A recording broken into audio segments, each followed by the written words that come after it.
Nicola Sturgeon's bid for Scottish independence could be silenced forever if Boris Johnson imposes a Quebec-style Clarity Act on Scotland, unearthed reports suggest. Since the start of 2020, opinion polls have given Yes campaigners a consistent lead over their unionist rivals. One recent survey predicted a total reversal of the 2014 referendum result, 55% in favor of separation, versus 45% against. Much of the swing is tied to Brexit, as Scots feel like they have been dragged out of the European Union against their will. However, the coronavirus emergency seems to have deepened separatist sentiments. According to political analyst Sir John Curtis, Scottish First Minister Nicola Sturgeon has played the politics of the pandemic more adept than Prime Minister Boris Johnson. He said, "The public think that Nicola Sturgeon has handled the coronavirus crisis brilliantly, and they think Boris Johnson has done badly. That is not unique to those who voted no in 2014,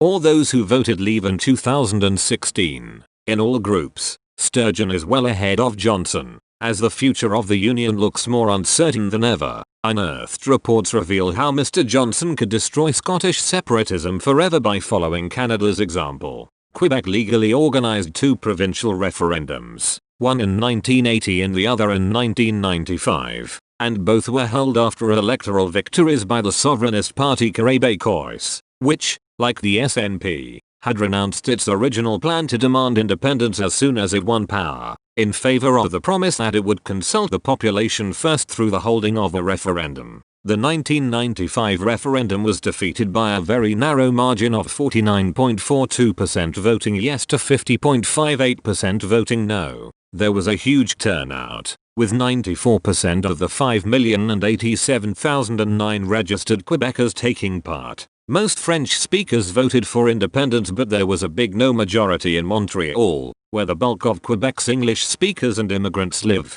The Aboriginal peoples of the province also strongly voted against secession. Canadian unity was therefore maintained because of the slimmest of margins in the vote. Surprisingly, that was the last time Quebec sought independence, and it was all thanks to the Canadian federal government passing the 2000 Clarity Act. The act stated that any future referendum would have to be on a clear question. It also said that any result would have to represent a clear majority for the federal parliament to recognize its validity. In a recent report for The Critic, the deputy leader of the Alliance for Unity, Jamie Blackett, urged the Prime Minister to legislate a similar act in order to quash separatist feelings. He wrote, "We pride ourselves on having an unwritten constitution, but sometimes these things are better written down for the avoidance of doubt. As we now all know, the EU did not allow this omission. Possibly that strengthened their union and made it harder to leave, but certainly it meant that the Brexit debate was based on known unknowns. By contrast, the Scottish separatist debate is largely based on unknown unknowns because the rules of secession have never been codified.